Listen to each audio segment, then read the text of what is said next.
নমস্কার।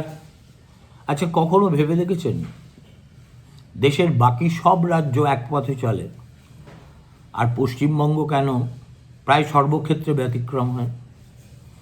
যেমন ধরুন এই কেন্দ্রীয় প্রকল্পগুলো, কেন্দ্রীয় প্রকল্পের নিয়মকানুন মেনে সঠিক সময়ে সঠিক হিসেব প্রস্তুত করে পাঠিয়ে প্রতিটা রাজ্যে দিব্যি যত কেন্দ্রীয় প্রকল্প আছে, মানরেগা, আবাস, রাস্তা, পানীয় জল সহ স্বাস্থ্য, প্রতিটি বিষয়ে কেন্দ্রের যা দেয় টাকা, সেটা বাকি সব রাজ্য কিন্তু নির্ধারিত সময়ে ঠিক পেয়ে যায়।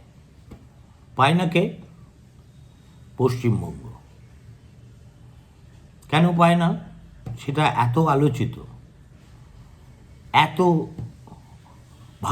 এতভাবে আমরা বলেছি, সবাই বলেছি, কেন্দ্রীয় সরকার বলেছে, হাইকোর্ট বলেছে, সুপ্রিম কোর্টে গেলে সুপ্রিম কোর্টও বলবে। কেননা এখানেই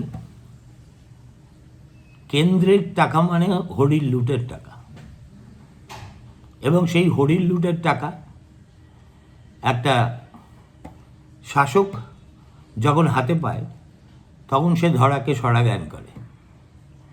চুরি করে গরিবের টাকা মেরে মেরে মেরে মেরে আমাদের এই পশ্চিমবঙ্গটাকে শুধু একটা দুর্নামের ভাগিদার করেনি, আমাদের কেন্দ্রীয় প্রকল্প থেকে প্রাপ্য টাকা থেকে সম্পূর্ণ বঞ্চিত করে রেখেছে।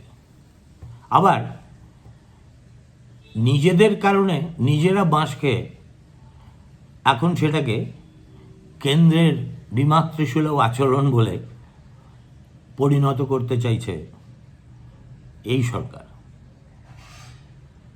2, আয়ুষ্মান ভারত প্রকল্প, ভালো হোক মন্দ হোক যাই হোক, 5 লক্ষ টাকার একটা কেন্দ্রীয় সরকারের গ্যারেন্টিড হেলথ স্কিম, তা থেকে পশ্চিমবঙ্গবাসী বঞ্চিত হবে কেন? যখন গোটা দেশ, ইনক্লুডিং কেরল, ইনক্লুডিং কর্ণাটক, এরা সবাই মেনে নিয়ে রাজ্যের মানুষকে এই যে উপকার, সেই উপকারের সুযোগ তাদের হাতে পৌঁছে দিচ্ছে। এই রকমভাবে আমি একের পর এক উদাহরণ দিয়ে যেতে পারি। সব ক্ষেত্রে সমস্ত রাজ্য এক পথে চলে, আমরা চলি অন্য পথে। দেখুন, ওই মহামতি যখন বলেছিলেন India, what Bengal things today, India things tomorrow, তখন ঠিক ছবিটা ছিল এর উল্টো। এমনিতে বলেননি, তখন চিন্তায়, মননে, বুদ্ধিবৃত্তিতে, শিক্ষায়, অর্থনীতিতে পশ্চিমবঙ্গ ছিল ল্যান্ডমার্ক এবং ইয়ার্ডস্টিক। বাকি সব রাজ্য ভাবত আমাদেরও পশ্চিমবঙ্গের মতো হতে হবে বা বাংলার মতো হতে হবে, কেননা তখন অবিভক্ত বাংলা ছিল। আর আজকে বাকি ভারতবর্ষ ভাবে আমরা আর যাই হই না কেন কখনো পশ্চিমবঙ্গ হব না। এই যে মহামতির সময় থেকে আর আমাদের মহাজ্ঞানীর সময়, জ্ঞানীর সময় বা পানির সময়, যাই বলুন না কেন, এই যে প্যারাডাইম শিফট, প্যারাডাইম বললেও হয়তো কম বলা হবে, বলা উচিত টেকটনিক শিফট, এর সম্পূর্ণ কৃতিত্ব আমি মমতা বন্দ্যোপাধ্যায়কে হয়তো দেব না, 34 বছরের বাম জমানাকেও দেব, কিন্তু কেন্দ্রীয় প্রকল্পে টাকা পাওয়া নিয়ে বাম জমানাতেও কখনো এই ধরনের ব্লকেড আমরা দেখিনি। সুতরাং আজকের পশ্চিমবঙ্গ দেখলে বাকি দেশ আঁতকে ওঠে। এরপরে একদিন আসবে যখন পশ্চিমবঙ্গবাসী হয়তো ভাববে, পশ্চিমবঙ্গবাসীকে দেখে বাকি দেশ হয় করুণা করবে, নয় ঠিক যেভাবে হিন্দুদের কাস্ট সিস্টেমে অন্তর্জনের দেখায় সেই রকম ব্যবহার করবে। এখন তো শুধু পরিযায়ী শ্রমিকদের খেলাচ্ছে। এরপরে কেউ যদি ভুল করে বলে ফেলে আমি বাংলা থেকে এসেছি, তাহলে হোটেল বলবে ভাই ঘর নেই, হাসপাতাল বলবে জায়গা নেই, ট্রেন বলবে টিকিট নেই, কেননা আমরা তজ্জ হয়ে যাব। আমি যে সিনারিওটা প্রজেক্ট করছি সেটা আপাত দৃষ্টিতে খুব লঘু এবং অবাস্তব মনে হতে পারে, কিন্তু যে পথে বাংলা এগোচ্ছে তাতে এগুলো যদি নাও হয় তাহলেও আমরা করুণার পাত্র ছাড়া আর কিছু কিন্তু হব না। এটা মাথায় রাখা খুব প্রয়োজন। এই বাজেটের কথাই ধরুন, 2017 সালে গুজরাটে ওই যাদের শাসনাধীনে গুজরাট আছে তা আজ দীর্ঘদিন হয়ে গেল, সেখানে কিন্তু 2017 সালের ডিসেম্বর মাসে বাজেট ছিল, ভোট ছিল, আর বাজেট পেশ হয়েছিল 2017 ফেব্রুয়ারিতে। মাত্র 10 মাস হাতে সময় ছিল। 2 মাস পরে, তার 2 মাস পরে ভোট। এতৎসত্ত্বেও গুজরাট সরকার পূর্ণাঙ্গ বাজেট পেশ করেনি, ভোট অন অ্যাকাউন্টস পেশ করেছিল। তাদের যুক্তি ছিল নতুন সরকার এসে পূর্ণাঙ্গ বাজেট করবে। কোনো বড় নতুন প্রকল্প বা ভাতা 2018 সেই ভোট অন অ্যাকাউন্টসের বাজেটে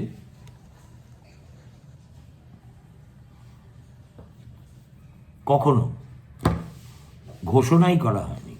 এক second,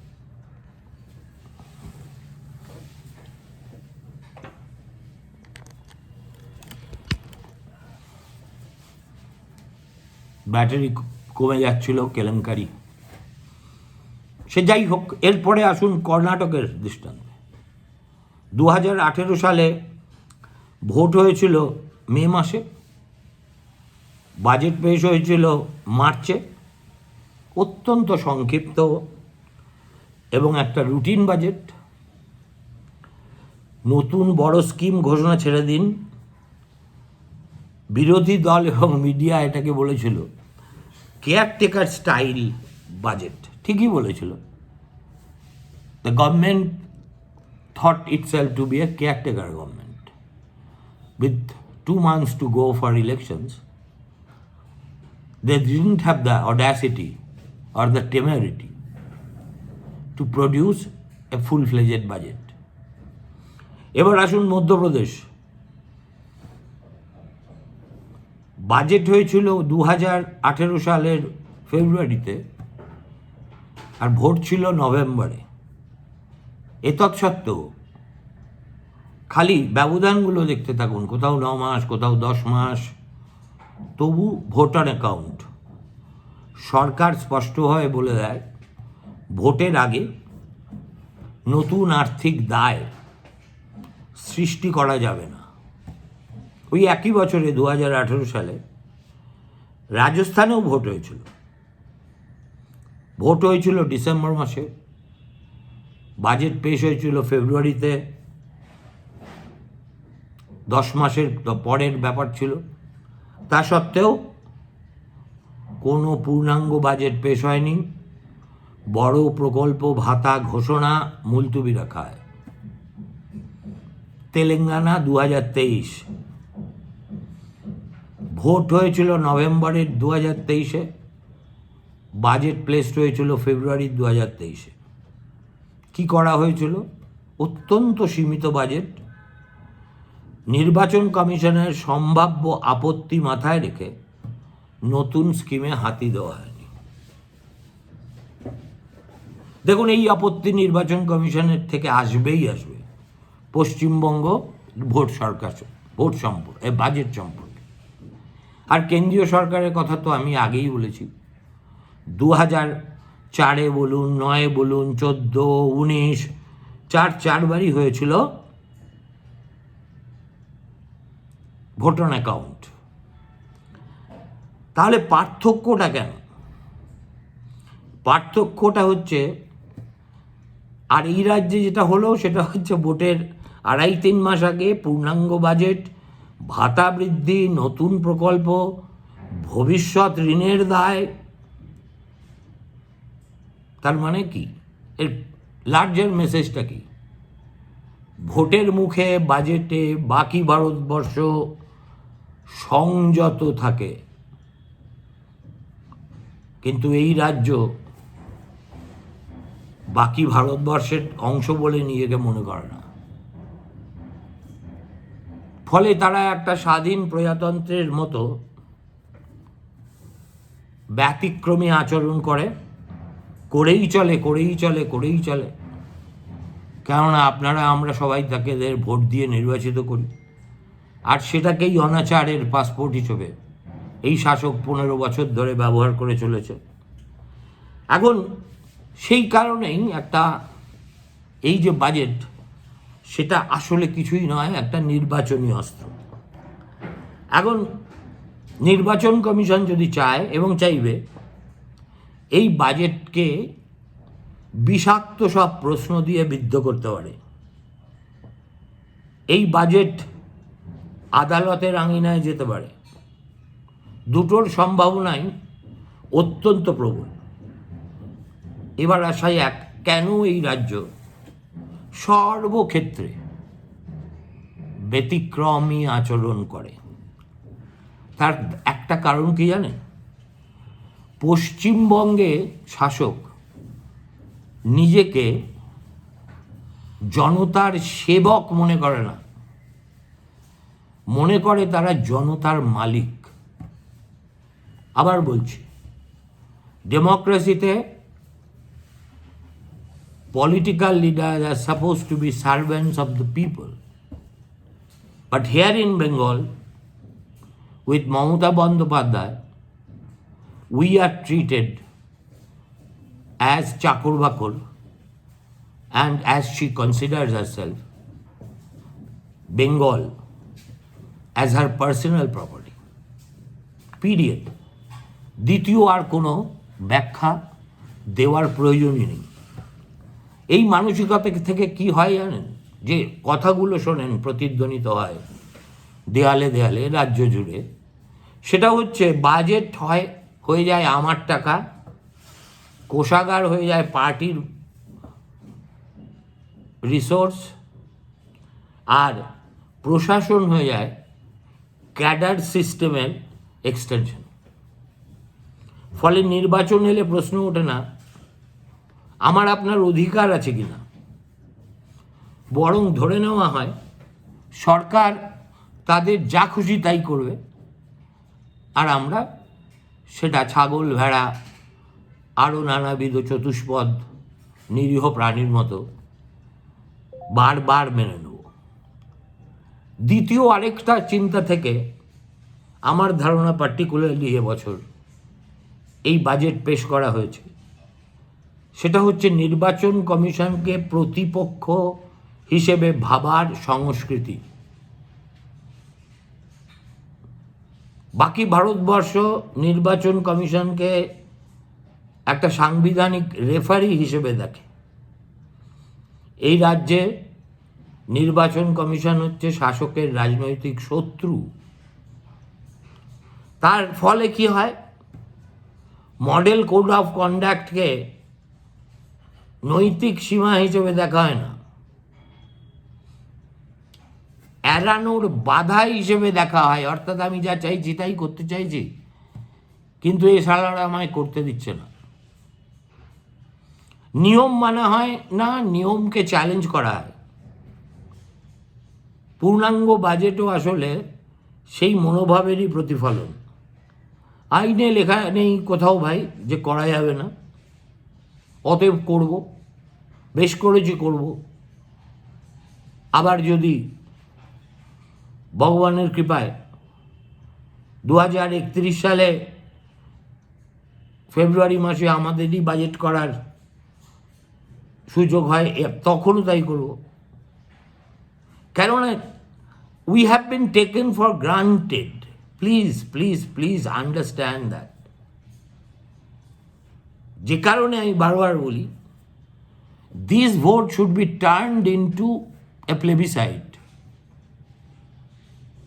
Nothing else. No Hindu, no Muslim, no BJP, no CPM, no Congress.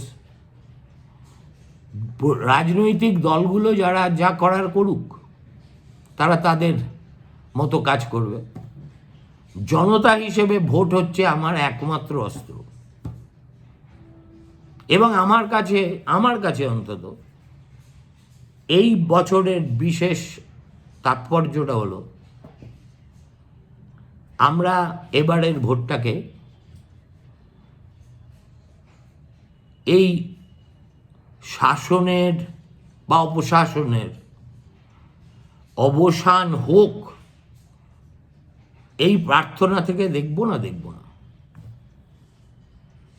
যারা স্ট্যাটাস কোর পক্ষে সুবিধাভোগী তারা অবশ্যই দেখবে না, কিন্তু এই বিপুল 7 কোটি 7.5 কোটি ভোটারের মধ্যে তারা হিসেবের মধ্যে আসে না। সে যাই হোক, এসব নিয়ে ভোট যত এগিয়ে আসবে তত আমাকে বলতে হবে, বলেও যাব। এখন এই বড় ঘোষণাগুলো আরেকটা জিনিসকে ঢাকতে করা হয়, সেটা হচ্ছে আর্থিক অস্বচ্ছতা। এখন আর্থিক বাস্তবতাটা কি এই রাজ্যের বলুন তো? পাহাড় প্রমাণ ঋণ, কাঠামোগত রাজস্ব ঘাটতি, ক্যাগ রিপোর্টে বারবার সতর্ক করা হয়েছে, কাকস্য পরিবেদনা। তাই এদের কৌশলটা হলো সবসময় বড় ঘোষণা করে দাও, ভাতা বাড়াও, ভবিষ্যতের দায় তৈরি করো, বর্তমানের হিসেব চেপে যাও। একদম আপনাদের বটম লাইনে বুলেট পয়েন্টে আমি বলে দিচ্ছি এটা কি। পশ্চিমবঙ্গের বাকি ভারতবর্ষে ভোটারকে মানুষ হিসেবে দেখা হয়, এখানে দেখা হয় গ্রাহক হিসেবে, as if we are consumers, not free thinking humans. তার মানে দাঁড়ায় ভোট মানে ইকুয়াল টু ভাতা, সমর্থন ইকুয়াল টু প্রকল্প, নীরবতা ইকুয়াল টু সুবিধে। এই সম্পর্কটাকে টিকিয়ে রাখার জন্য, ব্যবস্থাকে টিকিয়ে রাখার জন্য কি করা দরকার? ভোটের আগে একটা তাৎক্ষণিক লোভের বাতাবরণ তৈরি করো, তাৎক্ষণিক লোভ এবং দৃশ্যমান নগদ প্রতিশ্রুতি। আরে লেলে বাবু চারানা করো, তাহলে লোকে বিভ্রান্ত হবে। আর আমি যদি ভোটার অ্যাকাউন্টস পেশ করি, এটা করতে পারি না। আরও একটা কারণ আছে, সেটাও পশ্চিমবঙ্গের গণতন্ত্রের একটা দগদগে ব্যাধির মতো, সেটা হলো দুর্বল বিরোধী পক্ষ। তখনই শাসক ব্যতিক্রমী হওয়ার সুযোগ পায় যখন তারা জানে যে বিরোধীরা আসলে খড়ের পুতুল, চেঁচাবে, বুমের সামনে বড় বড় লম্বা চওড়া বাত করবে, কিন্তু when it comes to the real battle, they will either run away or we will purchase them merrily. এবং এই যে কিনে নেয়, সেটাও যারা বুঝতাম যে অনেক টাকা পয়সা দিয়ে কেনে, তা নয়। 10,000, 20,000, 25,000-এই বিকিয়ে যায় আমাদের বিরোধী দলের বহু নিচুতলার কর্মী সমর্থকরা। সুতরাং শক্তিশালী বিরোধী নেই, রাজ্যসভা, বিধানসভা, কোথাও লোকসভা অর্থবহ বিতর্ক হয় না। আর এই রাজ্যে নতুন যে ফ্যাক্টরটা জুটেছে সেটা হচ্ছে একেবারে ক্যাস্ট্রেটেড মিডিয়া, যারা শুধু হাততালি দেওয়া ব্রিগেড বলে আমার মনে হয়। আর এর পরেটা হচ্ছে, এটা হচ্ছে একটা ব্যক্তিকেন্দ্রিক শাসনের চূড়ান্ত লক্ষণ। এটা যদি একটা গণতান্ত্রিক শাসনের বিষয় হতো, কালেকটিভ রেসপন্সিবিলিটির বিষয় হতো, ক্যাবিনেটে প্রত্যেকের কথা বলার স্বাধীনতা থাকতো, তাহলে এই একজন মহিলা আর এই দুঃসাহস হতোই না এভাবে ভোটের 2.5 মাস আগে পূর্ণাঙ্গ বাজেট পেশ করার। কিন্তু এই রাজ্যে কোনো প্রতিষ্ঠান সব গুলি মারো, একজন ব্যক্তি সব কিছুর ঊর্ধ্বে। তার বাজেটও তার ব্যক্তিগত ইমেজের অংশ, নির্বাচনও ব্যক্তিগত লড়াই, রাজ্যও ব্যক্তিগত মঞ্চ, আর তাহলেই পূর্ণাঙ্গ বাজেট ইকুয়াল টু ব্যক্তিগত প্রচার। তার মানে শেষ কথা কি, এই রাজ্য বারবার ব্যতিক্রম হয় কেন? কারণ এখানে ব্যতিক্রমী গণতান্ত্রিক শালীনতা নয়, এখানে আইন, রীতি, নীতি এগুলো গণতান্ত্রিক শালীনতা নয়, ক্ষমতা ধরে রাখাই একমাত্র নীতি। কিন্তু এরা জানে না যে এই নীতি ধীরে ধীরে কিভাবে একটা গভীর সাংবিধানিক সংকট তৈরি করতে পারে, এবং কেন এই মডেল দীর্ঘমেয়াদে ওই ভেজাল দিয়ে তৈরি হওয়া ব্রিজ অথবা দেয়ালগুলোর মতো ঝুরঝুর করে ভেঙেও পড়তে পারে। সেসব প্রসঙ্গে নয়, পরে কোনো দিন আসা যাবে। ভালো থাকবেন, নমস্কার।